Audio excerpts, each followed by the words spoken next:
If you had told me years ago that I'd be doing a video about infertility, pregnancy loss, and miracles, I probably would have laughed and told you that, nah, not me.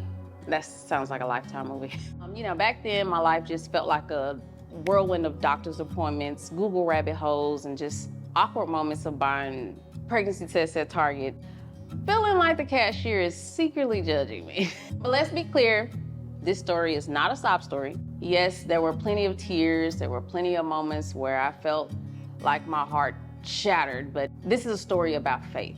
It's about perseverance and just some downright ridiculous moments that I can say I'm not very proud of, like Googling, can you get pregnant with no fallopian tube? More than 100 times maybe. So this video is for women who felt they're stuck in a waiting room they never wanted to be in. For women who side eyes her Facebook feeds full of baby announcements and wonders if the universe is playing a cruel joke on her. This is for women who've tried every fertility treatment there is, including drinking magical teas, and that just tastes like sadness. This is for you. I am you. I wanted you to know that you're not alone. So my story is full of twists and turns and unexpected blessings that only God himself could orchestrate. It's about navigating infertility and enduring the loss that literally brought me to my knees and receiving miracles that also left me speechless. So along the way, I've learned some very valuable lessons that I just want to share with you all, like how to survive bed rest without losing your mind, and how to gently explain to people that keep asking you, when are you having kids? But more than anything, I've learned that God's plans are bigger and better than anything that we could ever imagine, even when they don't make sense at times. If you're here, you're looking for hope, and you've come to the right place. This isn't a story about giving up, because we don't do that here. It's a story about holding on. And yes, it's raw, it's filled with emotions, but it's also sprinkled with a little bit of laughter. So sometimes you gotta laugh to keep from crying. Whether your journey looks like mine's or whether it looks completely different, my prayer is that in those moments, you're reminded that miracles can happen. Even when the odds are stacked up against you, I feel like that's when God does his best work. So you know that moment when you're thinking, this can't be happening to me. This is not something that happens to me. This happens to other people. I can remember feeling that the moment I was in my doctor's appointment and my doctor literally came in and told me to my face, you will never conceive naturally. At first, I didn't believe that I could be infertile. I'm Black, I'm young, I was healthy, and Black women just simply don't have infertility issues, right? At least that's what I thought. I've never seen anyone in my family struggle with this. Nobody ever talked about it. It was just a taboo subject you just didn't talk about. And so I did not know that other Black women around me were struggling with infertility as well. It's just something that just didn't happen. Babies were just supposed to happen for young Black women, like birthday parties or family drama at Thanksgiving. Trying to get pregnant just felt like a job for me and to me. I'm a very type A person, and if you're anything like me, you'd be up Googling how to get pregnant.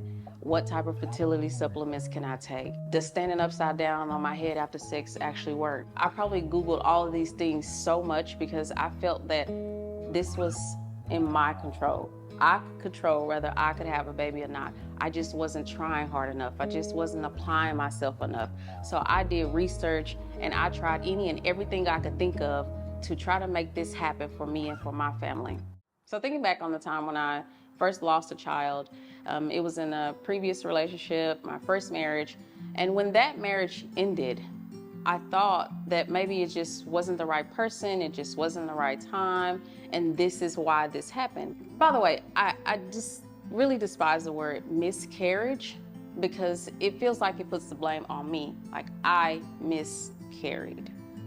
So I don't really like to use that word. So if you don't like that word, you don't gotta use it either, because you did nothing wrong. That's what I had to realize throughout this entire journey, is that I always felt like I was in control, and this is why I'm here telling my story today, because God allowed me to know and to understand that I was not in control. I think we don't understand how having a baby is so much of a miracle, because we think that it's so easy and it just happens. But once you really know and you think about the process, it's a miracle. We don't have control over those over miracles. We are not miracle workers. God is. So in this journey, I had to really understand that I was not in control. I could stand on my head a million times. That was not gonna make me have a baby. It was in 2013 when I met this guy. I just knew he was the one. I just knew that we were going to have a family one day because our values aligned in that area. And so when I got pregnant, just 6 months after dating, I had no doubt in my mind that this was going to work. I had no doubt in my mind that this was gonna be our baby and we were gonna finally be a happy family. And we lost that baby, and then we went on to lose 2 more babies after that. And so that's when I finally decided that it was time to seek help. So I went to a fertility clinic in which I had gotten 0 answers. All I got was to just keep trying and keep trying. And we did. We kept trying, only for me to then have 2 ectopic pregnancies in which I lost both of my fallopian tubes. So if you don't know what an ectopic pregnancy is, an ectopic pregnancy is when the baby implants somewhere outside of the uterus, usually in the fallopian tubes. And so mine's implanted in my fallopian tubes, which caused me to lose both of those tubes just 5 months apart. That's when I heard the dreaded words that I never wanted to hear ever in my life, was that I would never be able to conceive naturally. So after our wedding, we still had that burning desire inside of both of us to have a family one day. And by me not having any fallopian tubes, the only option was IVF. So we thought about it, we prayed about it, and something deep down in my soul kept telling me, try IVF, try IVF. And I'm thinking, IVF is way too expensive. I can't afford that. And what if it doesn't work? I only get 1 shot. I worked at a credit union at the time, and the CEO of our credit union, crazy story, he called me up one day and just asked me to go to lunch with him. And I'm like, okay. And so in that moment, God told me, ask him for a loan. Crazy? I'm not asking that man for a loan. And we had gotten a quote, and our IVF was gonna cost $25,000. And so I went to lunch with him and I told him my story. And during my time at the job, I had several losses there, and he never knew. Nobody ever knew. And he told me he wanted to see that loan request come across his desk. He approved us for the $25,000 personal loan in order to be able to fund our IVF. And so we took our little $25,000 along with some out-of-pocket expenses, and we probably spent over $30,000 doing IVF. And that was just the beginning. That was I'm not even gonna say that was the hard part. Now, looking back, that was the easy part, coming up with the money. The hard part were the shots. The hard part was the fact that I had no control over the outcome. The hard part was the fact that the doctors didn't even have a control over the outcome. I also was having a conversation with another coworker of mine, and she had done IVF, and it was successful for her, and she had twins. And I had told her, I just can't see myself doing IVF because we can't afford it. And she said, I hate when people say that. You can afford a brand new car, but you can't afford to bring life into this world. How much you pay for your car? But you can't afford to bring life into this world. Everybody had a part to play in this, but at the end of it all, God determined the outcome. Okay, so here are a few things I learned about the IVF process. I thought it was gonna be cut and dry, simple. I had no fallopian tubes. Put that baby in a tube, put it in my uterus, we done. But that wasn't it. That was not it.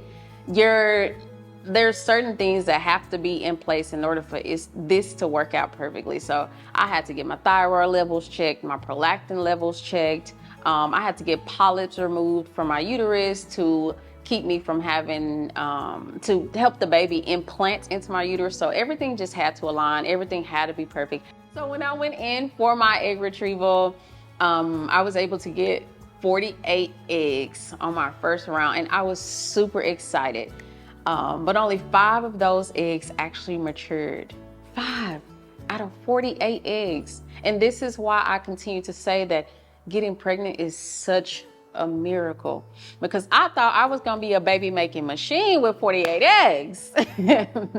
But I also want you to know that In your experience, you may not get 48 eggs. You may not even get 5, but guess how many it takes? 1. It only takes 1. So we started the IVF process March 2017. Finally, December 2017, we were ready. We were ready for our first frozen transfer. And ironically, it was the same day that I had endured my first loss. And I truly believe that God works in signs and wonders, and I knew that this was it. It's always hard to relinquish control, but in this IVF process, you are not in control. God is. The only thing I had was to hold on to God's promises and God's words to me when He told me that one day I would bear a child. That's it. That's all I had. All I had was hope. All I had was faith. I was not in control. So thankfully, I was not alone in this journey. I had my very super supportive husband.